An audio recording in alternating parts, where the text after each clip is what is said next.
HOA fined me for noise. Turns out it was a 9/11 tribute ceremony. What kind of person tries to silence a tribute to heroes? I stood in my backyard, heart racing as Karen, the HOA president, stormed toward me, her face twisted with indignation. She clutched a crumpled fine notice, accusing me of excessive noise from last night's gathering. Her voice pierced the quiet morning. "You'll pay for disturbing the peace, Mark." I was stunned. The noise she raged about wasn't a party. It was a small, solemn 9/11 tribute ceremony I'd organized for our neighborhood, a moment to honor the fallen, including my brother, a firefighter lost that day. How could someone mistake reverence for disruption? The day before, I'd planned everything carefully. Our cul-de-sac, lined with modest homes, had hosted the tribute for years. Neighbors brought candles, shared stories, and sang Amazing Grace as the sun dipped below the horizon. We kept it quiet, respectful. A few dozen people, mostly families and a couple of local first responders. My daughter, Lily, only 8, had helped arrange flowers around a small memorial plaque we'd set up for the occasion. The event was sacred, a way to heal and remember. But Karen, who'd moved in 6 months ago, hadn't shown up. She'd sent an email that morning, warning about unauthorized gatherings. I thought she'd at least understand once she knew what it was for. I was wrong. As Karen waved the fine notice, I tried to explain. It was a 9/11 tribute, Karen. For my brother, for the heroes. Her eyes narrowed, unmoved. Rules are rules, Mark. Your noise kept my kids awake. Pay the $500 or face a lien.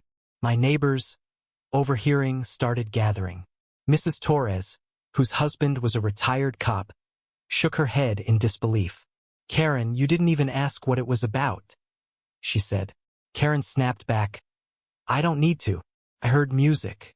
That's a violation." The crowd murmured, tension rising. I felt my chest tighten, not just from anger, but from the insult to my brother's memory. Then came the twist. Jake, a quiet teenager who lived across the street, stepped forward, holding his phone. "I recorded it," he said softly. Jake, usually shy and glued to his skateboard, had filmed the entire ceremony for a school project. "It wasn't loud, Karen. It was beautiful." He played the video and the crowd fell silent. The footage showed neighbors holding candles, a firefighter reading names of the fallen, and Lily placing a rose on the plaque. The only music was our soft hymn, barely audible beyond the yard. Karen's face froze, but she doubled down. "Doesn't matter. You didn't get HOA approval. I'm enforcing the fine." The confrontation exploded that evening at an emergency HOA meeting.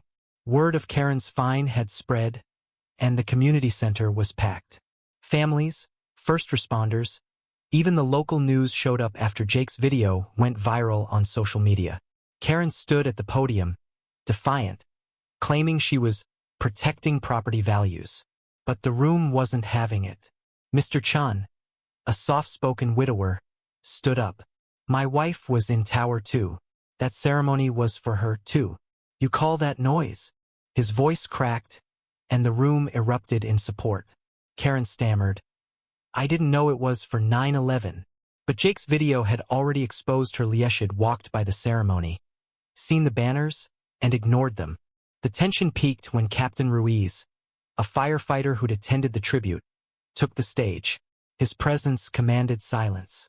"Karen, you fined a man for honoring his brother, my brother in arms. You tore down a community's heart." He revealed something new. Karen had been seen ripping down the tribute banners after the ceremony, tossing them into the trash. A neighbor's security camera caught her, and the footage played on the projector. Gasps filled the room. Karen's actions weren't just insensitive, they were vindictive. She'd known exactly what the event was and chose to erase it. Karen's facade crumbled. She tried to deflect, claiming the banners were clutter, but the crowd's outrage drowned her out. "Resign!" someone shouted, and the chant grew. The HOA board, sensing the tide, called for a vote. Karen's allies, a small clique of rule sticklers, tried to defend her, but the evidence was undeniable. Jake's video, the security footage, and the community's testimonies painted a clear picture. Karen's power trip had crossed a line. By the end of the night, she was stripped of her HOA presidency. The fine against me was voided, and the board issued a public apology, promising to honor future tributes. As Karen left the meeting head down, the weight of her actions sank in.